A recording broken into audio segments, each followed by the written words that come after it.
Vamos a estar en el capítulo 3 de Colosenses durante aproximadamente unos 3 o 4 domingos.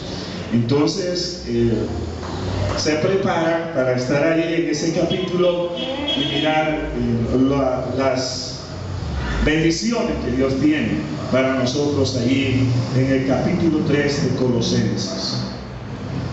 Y el tema general que vamos a compartir durante todos estos días es cómo debemos practicar el cristianismo verdadero. Amén. ¿Cómo debemos practicar el cristianismo verdadero? Amén. ¿De qué manera quiere Dios que vivamos? Y usted se dará cuenta que ahí en ese capítulo el apóstol San Pablo, escribiéndole a la iglesia de Colosa, era la ciudad donde estaba ubicada la iglesia de Colosenses. Esta es una iglesia que Pablo no fundó. Es una de las iglesias que Pablo no fundó. La fundó Epafras, un discípulo de Pablo. Y Epafras se convirtió en Efesio. Cuando Pablo llegó a Efesios, dice que se reunía en cierto lugar a enseñar y venían de todos los entornos de Efesios, porque Efesios era una ciudad prominente, era una ciudad importante en el Imperio Romano, donde convergían toda una cantidad de situaciones de comercio, de política, de encuentros de diferentes culturas, pueblos y raza. Y ahí parece que llegó a una de esas reuniones, llegó Epafras, y ahí se convirtió a través del ministerio de Pablo. Pero Epafras no era de Éfeso, sino que era de Colosa. Entonces, cuando él regresó a su pueblo, fundó a su iglesia. ¡Qué maravilla! ¿No es cierto? Hay iglesias que han comenzado así. Iglesias que han comenzado de que una persona se puede convertir aquí en Manrique, aquí en esta iglesia, y luego irse a Estados Unidos, qué sé yo, a Nueva York, a Los Ángeles, y allá comenzar una nueva iglesia. Ha sucedido así. Hay muchas iglesias en el mundo o en otros lugares que han sido comenzados así. Y la iglesia de Colosa fue fundada por Epafras, uno de los discípulos de Pablo.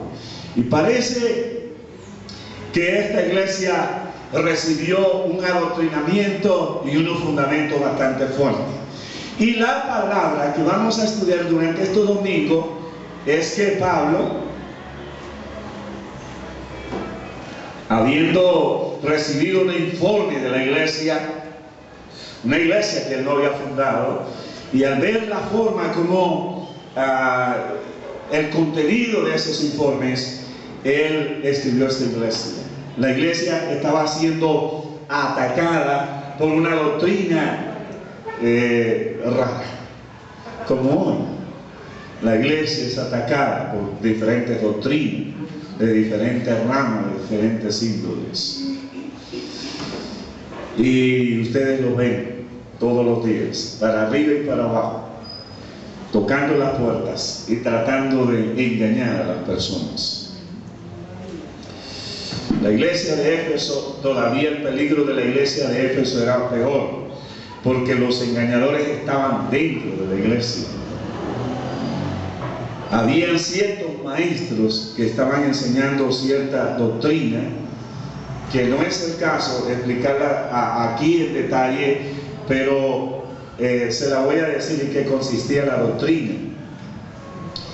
La doctrina de los maestros falsos, engañadores, que habían llegado a la iglesia de Colosa, enseñaban que no todas las personas podían ser salvas, sino aquellos que llegaran a cierto grado de conocimiento.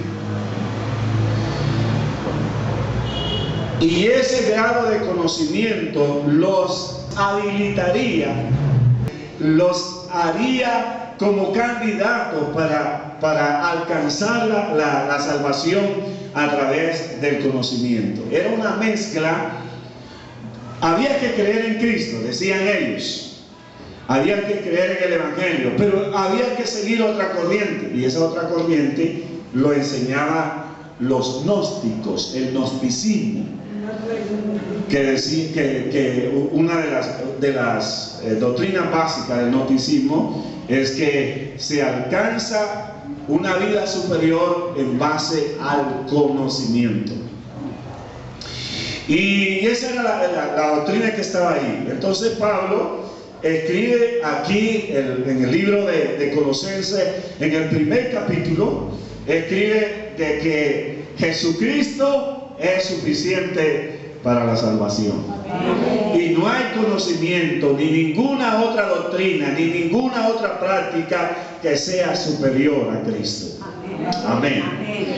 Y es claro en la Biblia, cuando aquel carcelero de Filipo le preguntó a Pablo: señores, ¿qué haré para ser salvo? ¿Cuál fue la respuesta? Cree en el Señor Jesucristo y serás salvo tú y tu casa. No sé, le han colgado a la salvación una cantidad de cosas que la han desfigurado. Y lo que Pablo trata de hacer en Colosenses es corregir esas creencias. A veces a usted le pueden llegar hoy, digamos, con falsas doctrinas. Y usted tiene que saber, usted tiene que afirmarse en la verdadera doctrina. Usted no se preocupe por conocer la falsa doctrina. ¿Sabe en qué se debe preocupar usted? En conocer la buena doctrina. Eso es lo que hacen los bancos cuando van a emplear a un cajero. A ellos no les enseñan a conocer los billetes falsos. A ellos les enseñan a conocer el dinero verdadero. Por eso les enseñan también que cuando ellos tocan un billete falso, enseguida lo tiran allá. Están contando rápidamente que casi no se les ve la mano. Y están contando tan rápido que yo no sé cómo lo hacen. Yo he tratado de hacerlo varias veces. Claro que no he tenido tanto dinero como lo que ellos han tenido. Y me enredo. Pero ellos lo hacen con tanta facilidad. Y es interesante también cómo sacan el billete falso. Yo les conté una vez que a mí me pasó un caso. Fui a consignar un dinero de la Liga Bíblica al banco y el hombre comenzó todos los billetes eran de 10,000 pesos. Eso hace 16 años, hermano. Entonces, contando eso, y cuando tiró un billete allá y siguió contando y dice: faltan 10,000 pesos. Yo le dije: pero ese no, ese mire lo que voy a hacer. Pues una perforadora y lo perforó. Ese es falso. Tremendo. Entonces, al cajero le enseñan a conocer el dinero verdadero. Y para que un cristiano no sea engañado, tiene que conocer cuál es la doctrina verdadera. Un cristiano que está fundamentado en la doctrina verdadera jamás será engañado. Jamás será engañado. Porque está fundamentado en la doctrina verdadera. Los domingos por la mañana sucede algo en las ciudades y en los pueblos también. Ustedes ven que los domingos por la mañana uno se encuentra. ¿Qué pasa el domingo en la mañana y después como a mediodía? A ver si ustedes logran entender lo que quiero decirles. Bueno, ustedes no son adivinos, pero por lo menos usen la imaginación. ¿Qué es lo que pasa en las calles? ¿Qué es lo que pasa? Bueno, sí, hay alguien que utilizó, la ciclovía. Sí, está bien, la gente va a la ciclovía. Y sobre todo aquí en Medellín, van a la orilla del río, aquí a la 44, que hay ciclovía, o por allá por la avenida del Poblado también hay ciclovía. Pero hay algo que, no los voy a poner a pensar más, porque pues esa es mi introducción. Cuando usted va a la calle el domingo por la mañana, después de las 8 de la mañana, usted se encuentra con grupos de gentes. Van para distintas iglesias. Exacto, van para distintas iglesias, correcto. Y usted las ven en grupos familiares, de familia, o sea, va papá, la mamá y los niños, que sería lo ideal. Pero a veces va la señora sola, con varios niños. O de pronto va un hombre solo, con niños nomás. Bueno, eso sucede por la situación. Y uno se encuentra personas que la distinguen, ¿cierto? Uno dice, esa persona es del movimiento misionero mundial. ¿Por qué la distingue? Con la faldita larga y el cabello. Por la falda larga, por el cabello largo y sin maquillaje. O es del movimiento misionero mundial o son de los pentecostales. Uno de los dos. Esos son los que usan ese atuendo. Cuando usted ve a un hombre con un bolsito negro y una señora con un bolso, ¿usted qué dice? Testigos de Jehová. Esos son testigos de Jehová. Yo dejé de andar cargando el bolso negro porque siempre, una vez iban, señores testigos de Jehová, vengan acá. Le dijeron a mi esposa y a mí, porque yo llevaba el bolsito negro. Me distinguieron como un testigo de Jehová. Yo digo, voy a mirarme en el espejo ahora que llegue a la casa a ver si tengo cara de testigo de Jehová. Pero sé que ella se confundió fue por el bolsito negro, por el maletín negro, la maleta negra. Entonces, las personas tienen ciertos atuendos que los distinguen uno de otro. Y déjenme decirle que esas personas van a practicar la fe que tienen. Falsa o verdadera, van a practicar la fe que tienen. Entonces el cristianismo tiene una forma de practicarse. Cuando ustedes vienen a la iglesia, cuando ustedes salieron esta mañana de su casa para venir a la iglesia y caminaron de su casa hasta aquí con su Biblia en mano, la gente sabía que usted venía para la iglesia, que usted va para el culto, que usted, o en otros casos, cuando uno ve a una persona que lleva una cruz en la mano o un rosario, ya sabe que va para misa, que va para la iglesia católica. Ellos van a practicar su fe de esa manera. Pero déjenme decirle que venir a la iglesia y adorar al Señor y servir al Señor en este lugar es una parte esencial e importante de la doctrina del Evangelio. La Biblia nos dice que nosotros jamás debemos dejar la congregación, como algunos tienen por costumbre, sino venir a la iglesia a honrar y adorar al Señor. Y yo recuerdo cuando yo estaba pequeño y mi mamá me llevaba. Mi mamá era muy católica, religiosa, idólatra. Y cuando ella iba a la iglesia, ella me llevaba a mí. Yo era un pequeñito. Y me llevaba y yo veía el ritual que ella hacía. El ritual que ella hacía. Ella entraba al templo y se dirigía a la izquierda. Allá en la esquina había una imagen. Y ella allí se echaba la bendición y le besaba los pies a esa imagen. Después iba otra que estaba a la mitad y allá también hacía lo mismo. Y luego iba al frente y también hacía lo mismo. Y daba la vuelta. Y ustedes saben, y otra vez regresaba. Y hasta que no hiciera ese ritual, no se sentaba a oír la misa. Y luego cuando ofrecían la Eucaristía, era la primera que pasaba. Ese era su rito, esa era su devoción, su fervor. Pero luego, cuando ella se convierte al Evangelio, es interesante lo que ella hace. Ella tiene toda una habitación llena de ídolos y de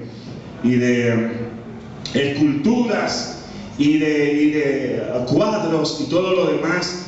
Y cuando el poder del Espíritu Santo llega al corazón de una persona y la convence de pecado y la hace ver la verdad, ese día, ese cuarto quedó vacío. Ese cuarto quedó vacío. Y de ahí en adelante, una de las cosas que hizo era que mi madre era muy fervorosa en el Evangelio.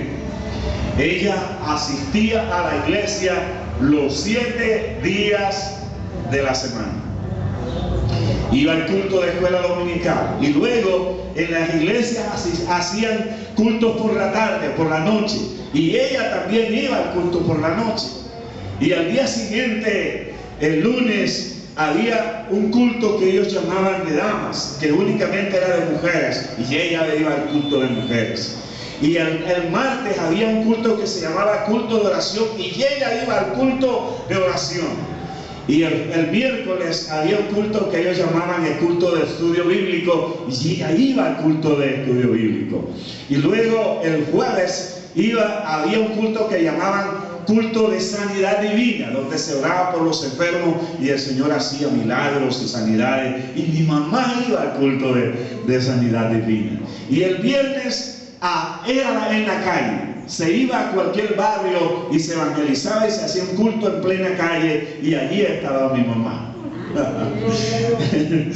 Y el sábado había ayuno en la iglesia, y allá iba. El jueves y el sábado había, y ella iba a ambos. Y el domingo otra vez comenzaba la rutina. Nunca se cansó hasta el día que murió.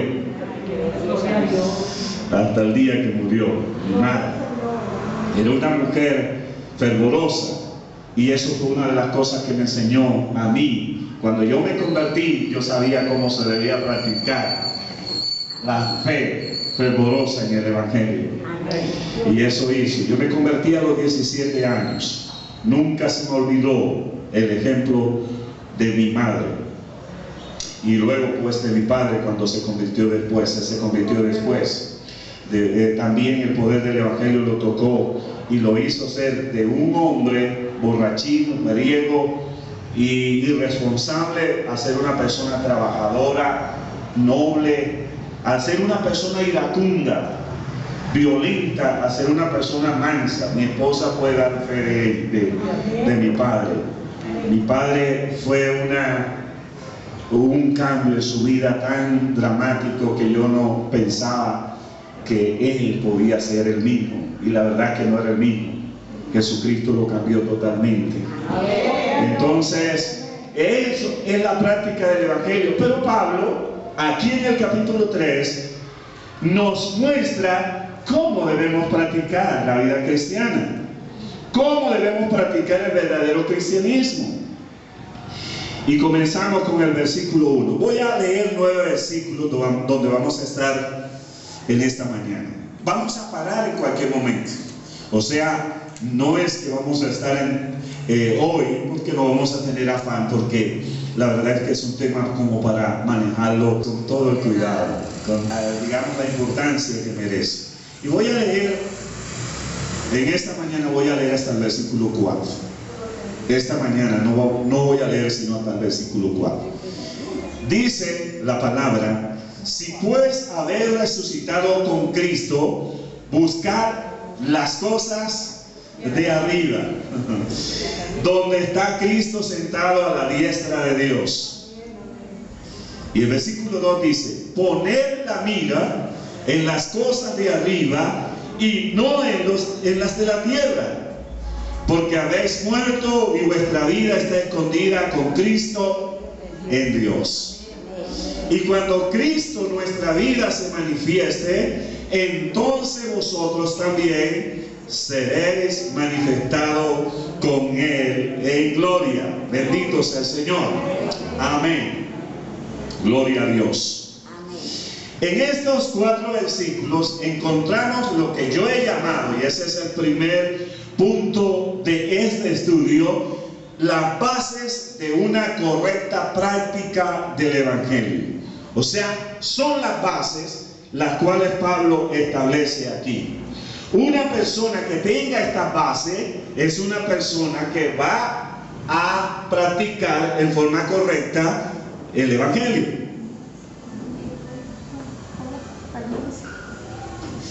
Las bases de una correcta práctica del Evangelio, las bases de la verdadera práctica. Y en el versículo 1 quisiera que ustedes se detuvieran allí. Hay algo en ese pasaje que hay que estudiarlo de forma detenida. Dice: si pues habéis resucitado con Cristo, buscad las cosas de arriba. Ustedes saben que uno, para poder resucitar, ha debido estar ¿qué? Muerto. Exacto. Y yo creo que ninguno de los que están aquí físicamente alguna vez ha estado muerto. Entonces, si no se refiere a eso, si no se refiere a una muerte física, y si no se refiere a una resurrección física, entonces, ¿a qué se refiere este versículo cuando Pablo dice: si pues habéis resucitado con Cristo, buscad las cosas de arriba? Consuelo, vamos a ver, Consuelo. Tú nunca me defraudas. A ver, ¿qué piensas tú? Si muere el pecado y se vive una nueva vida. Ajá, correcto. Mire, Efesios dice que nosotros, antes de conocer a Cristo, estábamos muertos ¿en qué? En crucificados. ¿Se dieron cuenta? O sea que nosotros sí hemos estado muertos. ¿Pero en qué? En nuestros delitos y pecados. Cuando conocimos a Cristo, ¿qué pasó con nosotros? Resucitamos. Y ahora nuestra vida es ¿qué? ¿Una vida qué? Una vida nueva. O sea que usted nació de nuevo. Y usted es una nueva criatura. Usted está viviendo una nueva vida después de la resurrección, de haber estado muerto en sus delitos y pecados. Cuando Cristo nos encontró, entonces nosotros fuimos resucitados. Y paremos allí para decir lo siguiente: nadie que no haya pasado por ese proceso puede practicar la vida cristiana en forma correcta. Puede llamarse cristiano, sí, puede decir yo soy cristiano, pero si no ha pasado por el proceso de la muerte y resurrección, jamás va a querer practicar la vida cristiana como es correcta, como es debido. Puede que se convierta en una persona religiosa, yendo y viniendo necesariamente aquí, y decir que es cristiano, y saber una cantidad de versículos de la Biblia o cualquier otra cosa, pero si no ha pasado por el proceso de la muerte y resurrección, no puede sentir lo que verdaderamente sentimos nosotros los cristianos cuando practicamos la vida cristiana. Le queda más difícil. ¿No es cierto? Le queda más difícil. Y miren, ese versículo, el creyente, hay algo importante que Pablo dice ahí: si pues habéis resucitado con Cristo, o sea que nosotros hemos resucitado ¿con qué? O sea, así como es real la resurrección de Cristo, ¿cuántos creen en la resurrección de Cristo? Amén. Entonces, así como estamos convencidos de que Jesucristo, de que la resurrección de Cristo es una realidad, entonces la resurrección espiritual del creyente es una realidad. Amén. Yo ahora en este momento le decía cómo era mi padre antes y después. Mi padre era una persona camorrera, buscadora de peleas. Era una persona que muchas veces se vio frente a la misma muerte por los problemas que formaban con otras personas. De hecho, el suceso que Dios usó para que se convirtiera era que él estaba un día en una fiesta de toro, de esas que hacen en la costa. ¿Se acuerdan que la han visto por televisión? Que es una cosa horrible. Es una carnicería, eso es sangriento, eso es lo peor que puede haber en este país. Es una cosa inhumana, algo que es irracional. Pero bueno, el hombre cuando está en sus delitos y pecados no ve eso, está muerto, no siente ni ve ni oye, ni escucha, ni nada, está muerto. Y allí mi padre estaba en una de esas fiestas. Y como era su costumbre, entró en problemas con una persona desconocida. Y él le pegó a esa persona. Y esa persona cayó allá en el piso. Y mi papá le dio las espaldas y salió como para irse. El hombre se paró, sacó un puñal que tenía dentro de su cintura y corrió detrás de él con un puñal que en la casa lo tuvieron por muchos años. Un puñal que eso tenía como 15 centímetros, era una cosa grande y afilada por ambos lados, era una daga. Y cuando ese hombre iba a apuñalar a mi padre por las espaldas, un sobrino de mi mamá que estaba ahí en esa fiesta se dio cuenta y tomó al hombre y le quitó el cuchillo. Cuando mi padre se dio cuenta de lo que iba a hacer, él como que lo sacudió esa situación, se le quitó la borrachera, se fue para la casa y le dijo a mi madre: a partir de hoy yo voy a ser evangélico. Eso fue un gran suceso en la casa, porque él maltrataba mucho a mi madre. Y el poder del evangelio llegó y hizo que mi padre resucitara y comenzara a vivir una vida completamente distinta.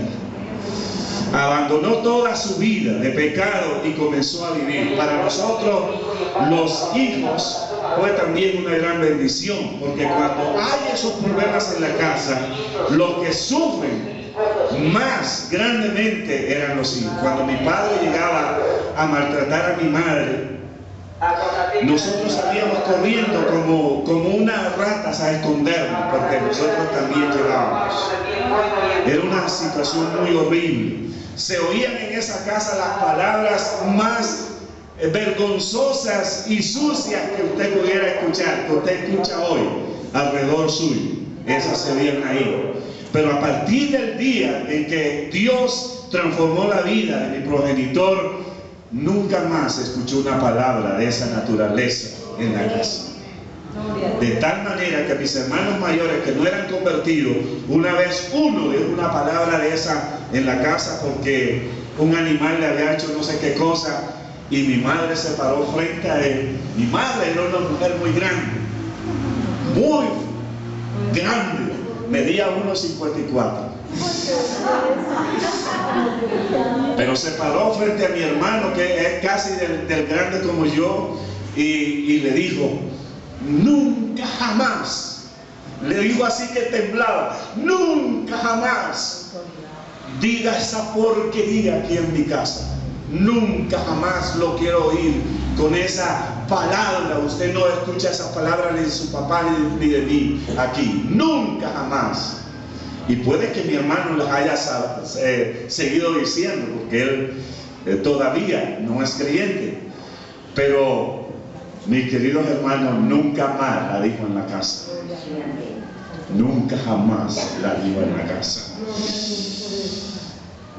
Porque allí estaba reinando el reino de Dios, y allí los que estaban allí habían pasado de muerte a vida, habían resucitado con Cristo. Amén. Ahora, la segunda parte que Pablo dice aquí, además de si verdaderamente ustedes han resucitado con Cristo, ¿qué deben hacer? Ahora yo les pregunto a ustedes: ¿cuántos creen que han resucitado con Cristo? Levanten la mano. Amén, gloria al Señor. Entonces, si nosotros creemos que hemos resucitado con Cristo, entonces debemos hacer la segunda parte de este texto bíblico. ¿Qué es lo que debemos hacer? Buscar las cosas de ¿dónde? De arriba. Ahora, Pablo aclara, de arriba, pues, de arriba puede ser del morro que el que está allá. O de pronto un avión que pase por nuestra cabeza, es allá. Pero no, Pablo aclara, él dice, no Señor, donde está Cristo sentado a la diestra de Dios. Amén. Cuando usted viene a la iglesia, viene a buscar las cosas de arriba. Amén. Aquí no repartimos mercado, aquí no estamos entregando bonos para entrar a un espectáculo público, aquí no estamos haciendo una presentación para que usted se divierta, aquí estamos buscando las cosas de arriba, donde está Cristo sentado, a la diestra de Dios. Amén. Eso es lo que el cristiano debe hacer. Y escuchen bien, estudiando, haciendo el análisis de este pasaje, encontré que buscar es un término que Pablo utiliza que significa continuidad. No es algo que usted buscó hoy y ya, se acabó. No señor, es algo que tiene que continuar a diario. A nadie se le ocurriría comerse la comida que se va a comer durante el mes. O sea, yo no voy a decirle a mi esposa mañana, amor, camine, vamos a mercar. Y entonces, como yo no quiero que usted cocine todos los días, entonces cocinemos todo lo que hemos comprado para los 15 días y comámoslo hoy y ya listo, volvemos a comer dentro de 15 días. ¿Ustedes hacen eso? Bueno, aquí en la iglesia hay mucha gente que hace eso. Viene a la iglesia cada mes, come una sola vez al mes y ya piensa que ya eso es suficiente. Pero la Biblia dice buscar algo incesante, algo que es diario, que es cotidiano. Dirán, pastor, pero yo hago mi devocional en la casa. Sí, está bien, se lo acepto y se lo valgo. Se lo valida. Sí, usted debe buscar al Señor en la casa también. Pero también aquí en este lugar es donde se sirven los mejores platos. Amén. Y usted, digamos, debe venir a la iglesia a buscar las cosas de arriba donde está Cristo sentado, a la diestra de Dios. La pregunta es, ¿habrá alguna excusa para dejar de venir a la iglesia? No, no hay excusa. A menos que sea por una enfermedad que le impida moverse hasta la iglesia, hasta el lugar de reunión. Una vez le dije a mi esposa que yo iba a ir al Centro de Fe y Esperanza. Voy a ir al Centro de Fe y Esperanza. Yo trabajaba con la Liga Bíblica y pues no estaba a cargo de una iglesia, sino pues estaba vinculado laboralmente con la Liga Bíblica y yo asistía con mi familia a una iglesia que nos quedaba ahí cerquita de la casa, donde ayudábamos al pastor mucho. El pastor era un bogotano, un colo, y bueno, había un equipo pastoral, había también un panza allí, Carlos Mario Caño, y ahí ayudábamos nosotros. Y un día dije, yo voy a ir al Centro de Fe y Esperanza a ver. Pues había cierta afinidad con el Centro de Fe y Esperanza, porque cuando Azar estaba pequeño, a él lo buscaban para eventos. Y un día Dios lo usó para predicar ahí en ese lugar. En ese escenario, de allí Azar predicó en una celebración de la iglesia del Centro de Fe y Esperanza, cuando Azar tenía 7 años, 8 años. 8 años. Cuando Azar tenía 8 años, era lo contrario de ahora. El Azar de 8 años cae 100 veces en el Azar de hoy. ¿Por qué era flaquito?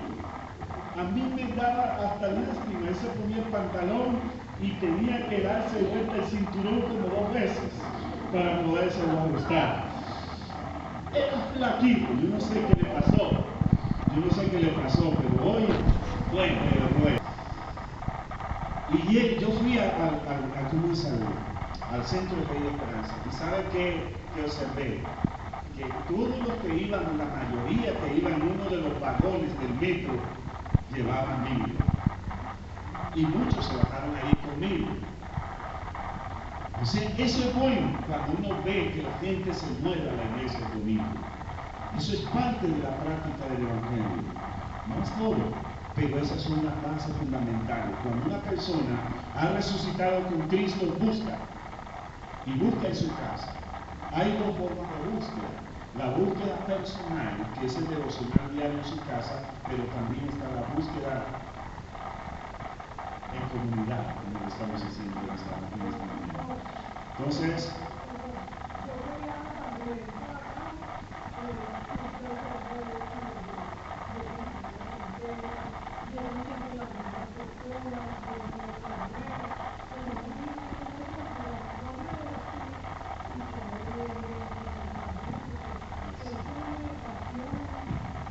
correcto. Entonces uno ve eso, y es una bendición, y esperamos que Medellín siga convirtiéndose en el Evangelio, y las iglesias sigan multiplicándose en gran manera. No importa, digamos, y las iglesias, los templos se sigan llenando. Ese es el deber nuestro. La otra cosa que dice en el versículo 2, además de buscar, ¿qué es lo que dice allí? Además de buscar. Versículo 2 es algo, poner, pero poner la mira. Poner la mira en las cosas de arriba. Cuando usted va de compra, las mujeres, por ejemplo, son las más atraídas por esto. Cuando usted va de compra a un centro comercial, usted va vitrina por vitrina y pone sus ojos. Y de pronto ve un vestido bonito, ay, se queda mirándolo, ay, ¿cuánto vale? Ay, me voy a comprar, mira qué tan lindo, pero mira la etiqueta, 240,000 pesos. Uy, yo nada más tengo los 40.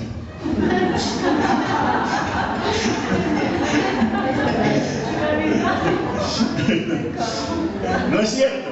Y a usted le entra un dolor ahí, ay, no, pero ¿cómo es posible? Bueno, de todas maneras,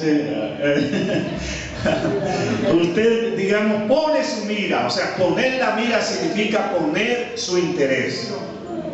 Aquí la palabra poner la mira significa ponga todo su interés. ¿En qué debe poner el interés el cristiano? Según el versículo 2, poner la mira en las cosas de ¿qué? De arriba, y no en las de la tierra. Mire, nosotros como cristianos o nosotros como personas nos afligimos cuando no tenemos un zapato nuevo, cuando no tenemos un vestido nuevo, cuando no tenemos comida suficiente, cuando abrimos la nevera y no está llena, porque estamos poniendo la mirada allí en esas cosas, en las cosas terrenales. Ahora, eso no significa que no debemos estar atentos a esas cosas.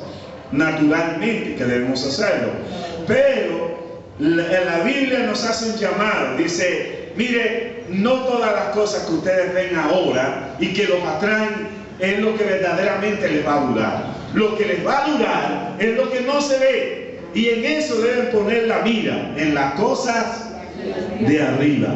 Estar atento de que la vida en esta tierra se va a acabar, y que la vida que va a perdurar por toda la eternidad es la que está en el cielo. Bendito sea el Señor. Y dice poner la mira en las cosas de arriba y no en las de la tierra.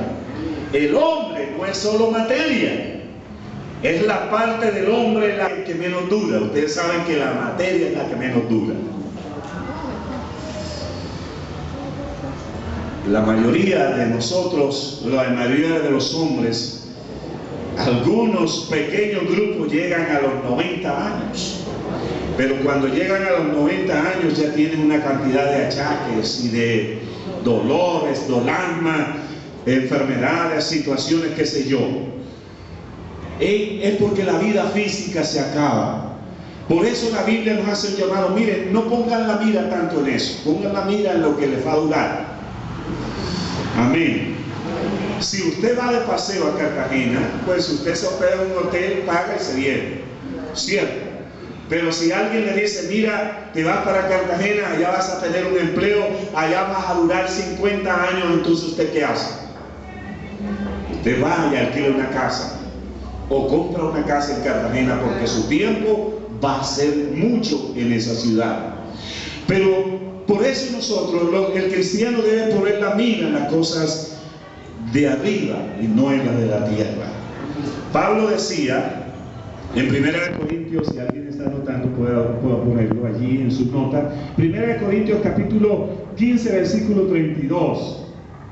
Pablo dice, si como hombre batallé en Éfeso contra fieras, ¿de qué aprovecha?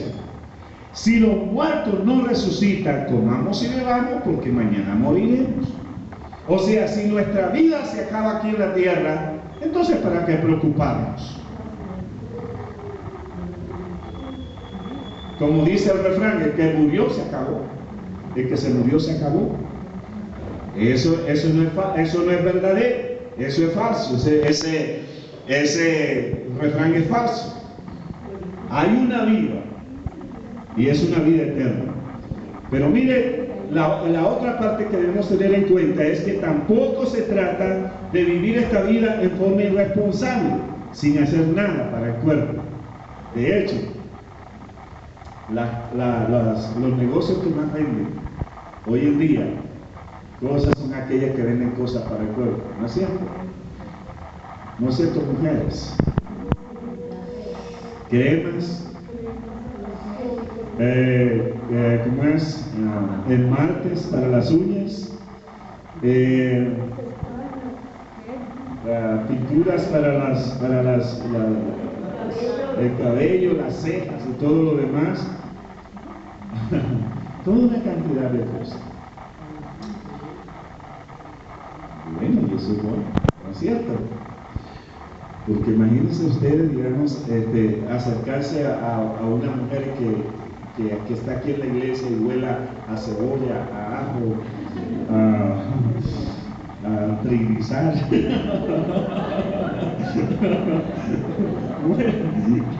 ¿Qué tal?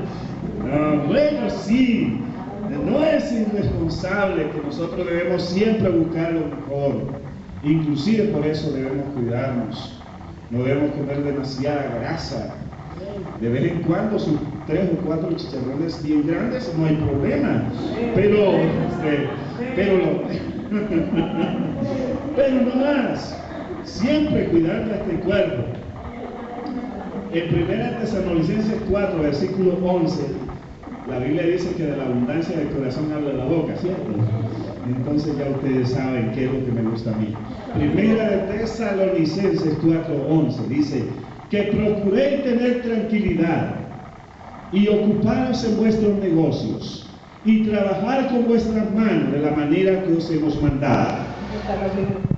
Sí, a fin de que os conduzcáis honradamente para con los de afuera y no tengáis necesidad de nada. O sea que nosotros debemos poner la mira en las cosas del cielo, pero sin descuidar las cosas que tenemos aquí en la tierra. Amén.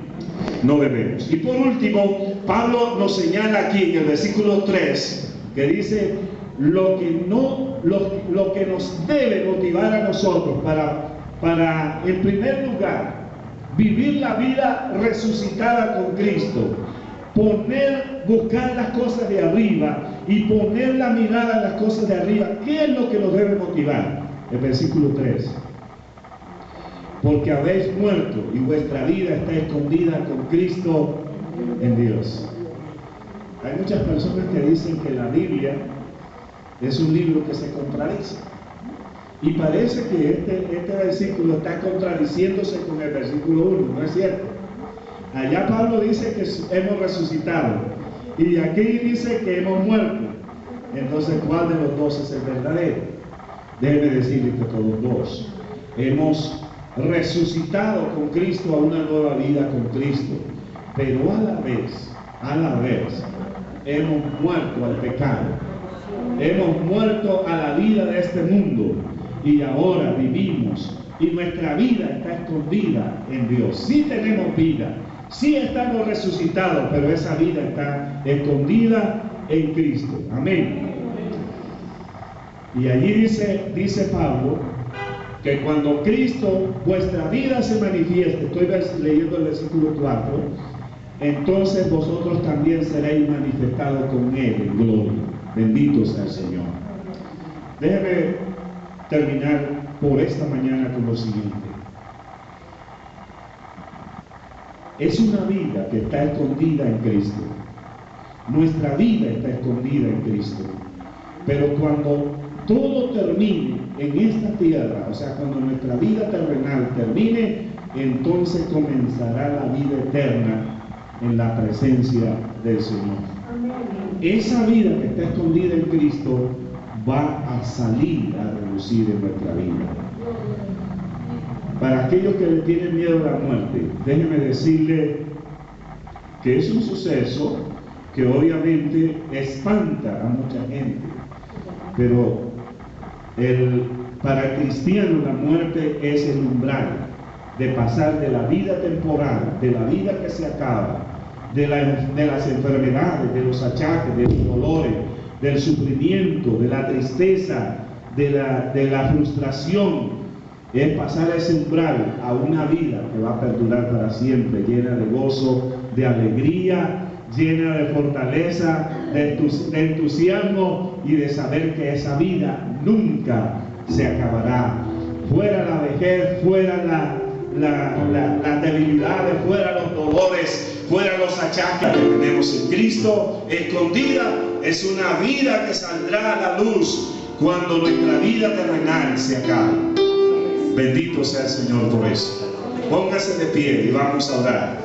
Continuaremos el domingo con el tema.